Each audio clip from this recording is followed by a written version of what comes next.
79 years స్వాతంత్రం వచ్చి ఎన్నో జెండా వందనాలు, ఎన్నో హామీలు, ఎన్నో స్కీములు, మన బతుకులు ఇది చూసాం. ఇప్పుడు మన గుండెని పిండించే ఒక ప్రశ్న వచ్చింది. అసలు నువ్వు ఇండియన్ సిటిజనా కాదా? అసలు నేను ఇండియన్ సిటిజనా కాదా? సాక్షాత్ గవర్నమెంటే మనల్ని ప్రశ్నిస్తే ఎంత షాకింగ్. ఈరోజు మినిస్ట్రీ ఆఫ్ ఎక్స్టర్నల్ అఫైర్స్ అధికారి చెప్పారు, పాస్పోర్ట్ అసలు ప్రూఫ్ కాదంట ఇండియన్ అని.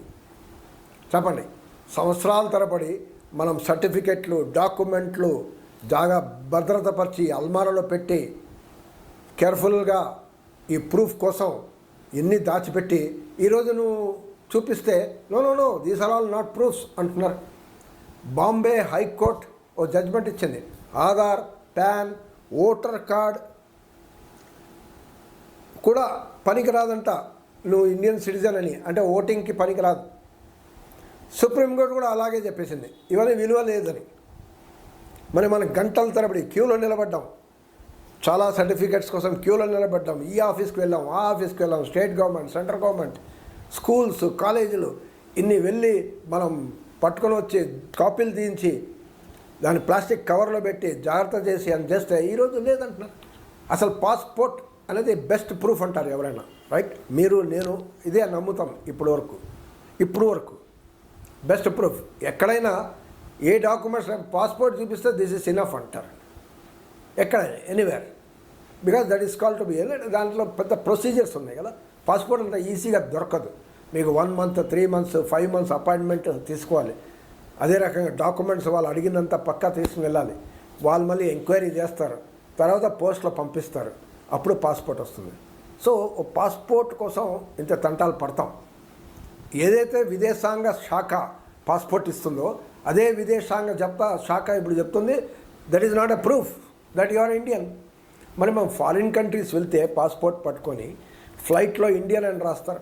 ఆ హోటల్ అక్కడ వెళ్తే పాస్పోర్ట్ చూపిస్తాం, ఇండియన్ అని రాస్తారు వాళ్ళు. అండ్ దెన్ అక్కడ ఏమైనా ఫ్లైట్లో, లోకల్ ట్రైన్లు, బస్సు, సైట్ సీయింగ్ ప్లేసెస్ ఏమైనా వెళ్తే ఎంట్రీ టికెట్ ఇవన్నీ చూపిస్తే అవి పాస్పోర్ట్ చూపించాలి. పాస్పోర్ట్లో మళ్ళీ ఇండియన్ అని రాసి ఉంటుంది.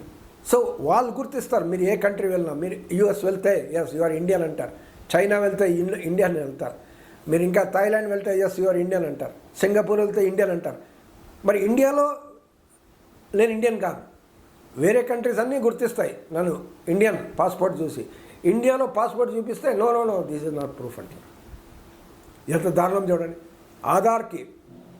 ఆధార్ ఇదే ఆధారం అని అనుకున్నాం కదా. మీరు నేను 12,000 కోట్ల రూపాయలు ఖర్చు పెట్టారు కదా, మనం లైన్లు కట్టాం కదా, జీతాలు వదిలేసి లీవులు పెట్టి వెళ్ళాం కదా, ఇంకా కూలీలు అయితే వాళ్ళు జీతాలు కూడా వదిలేసి వెళ్ళారు కదా.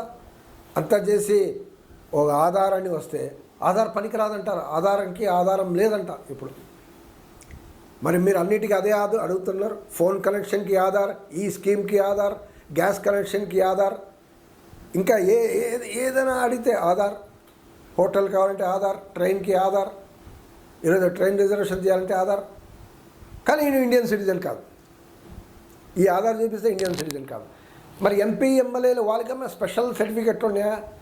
వాళ్ళు కూడా ఇదే ఓటర్ రిజిస్ట్రేషన్, మనదాగానే ఓటర్ రిజిస్ట్రేషన్ పెట్టుకొని నామినేషన్ వేసి ఎలక్ట్ అయ్యి ఈరోజు వాళ్ళు మనపైన శాసనాలు చేస్తున్నారు, చట్టాలు చేస్తున్నారు. ఇదిగో నువ్వు ఇండియన్ సిటిజన్ కాదు అని చెప్పేది కూడా వాళ్ళే. అసలు వాళ్ళు సిటిజన్ ఎట్లా అవుతారు? మరి వాళ్ళకేం స్పెషల్ ప్రూఫ్స్ ఉన్నాయి? అంటే వాళ్ళకు ఒక రూల్, ప్రజలకు ఒక రూలా? అంటే వాళ్ళు ఎంపీ ఎమ్మెల్యేలు అయితే అవుతుందా? మరి అదే బాంబే హైకోర్టు, సుప్రీంకోర్టు జడ్జిలు వాళ్ళకేమైనా స్పెషల్ సిటిజన్షిప్ సర్టిఫికేట్స్ ఉన్నాయా? వాళ్ళు అట్లా జడ్జ్మెంట్ ఇచ్చారు, ఓకే. మరి వాళ్ళకేమైనా ఉందా? Then are they also Indians? అసలు చట్టాలు చేసే హక్కు ఎట్లా ఉంది వీళ్ళకి? అంటే ఈరోజు అవమానకరమైన పరిస్థితి ఏమంటే మన పౌరసత్వం పైనే అనుమానం వచ్చింది ఈరోజు. They are questioning our civil citizenship. That is the greatest insult. ఏ కంట్రీలో జరగలేదు ఈరోజు ప్రపంచంలో, ఈరోజు ఇండియాలో జరుగుతుంది ఇది. ఈరోజు మనం చూస్తున్నాం లేటెస్ట్ న్యూస్. వెస్ట్ బెంగాల్లో రాజ్గోపాల్ అనే ఒక మాజీ ఎడిటర్ టెలిగ్రాఫ్ పత్రికకి, ఆయన్ని ఈరోజు పాస్పోర్ట్ రెన్యువల్ వేస్తే నాట్ ఎలిజిబుల్ రిజెక్ట్ చేస్తున్నారు. ఎందుకంటే ఎస్ఐఆర్లో ఆయన పేరు లేదంట. ఈ మధ్య ఎస్ఐఆర్ చేశారు, మనం తెలుసు. ఎస్ఐఆర్లో లక్షలాది పేర్లు తీసేశారు వెస్ట్ బెంగాల్లో. చాలామంది అప్పీల్ చేశారు. అప్పీల్ చేస్తే కూడా దానిపైన ఏం తీర్చకుండా, సొల్యూషన్ ఇవ్వకుండా, రిజాల్వ్ చేయకుండా ఎలక్షన్ జరిపించేశారు. అంటే అంతమంది ఓటు హక్కు లేకుండా చేశారు. సంవత్సరాల తరబడి ఓటు వేసిన ఆయన ఇప్పుడు ఈ టెలిగ్రాఫ్ ఎడిటర్ సంవత్సరాల తరబడి ఓటు వేసిన ఆయన టెలిగ్రాఫ్ పత్రిక నడిపించి న్యూస్ అందరికీ చెప్తుంటే ఇప్పుడు ఆయన ఎస్ఐఆర్ లేదంటే ఆయన ఇండియన్ సిటిజన్ డౌట్ అని ఆయన ఇప్పుడు ఈ పాస్పోర్ట్ రెన్యువల్ అలౌ చేయట్లేదు. ఇంకా వెస్ట్ బెంగాల్లో మనం చూసాం ఎలక్టరల్ ఆఫీసర్స్, పోలింగ్ ఆఫీసర్లు పోలింగ్ బూత్లో కూర్చొని వాళ్ళు చేసేవాళ్ళు, వాళ్ళకి ఓటు హక్కు లేదు. వాళ్ళ ఓటర్ లిస్టుల నుంచి వాళ్ళ పేరు తీసేశారు. మరి వాళ్ళు గవర్నమెంట్ ఆఫీసర్స్, గవర్నమెంట్ స్టాఫ్ కూడా నాట్ ఎలిజిబుల్, మరి సిటిజన్ కాదు. మరి ఎవరండి సిటిజన్స్ ఇండియాలో? ప్రభు చావ్లా గారు బ్యూటిఫుల్ ఆర్టికల్ రాశారు. ఆయన ఇప్పుడు editor and director of the great new Indian express, బ్రహ్మాండమైన ఆర్టికల్ రాశారు. మేము డిస్క్రిప్షన్లో పెట్టాం, చదవండి. బ్యూటిఫుల్గా వర్ణించాడు అన్నింటినీ. అంటే hour citizenship is in doubt, ప్రపంచంలో ఎక్కడ లేదు.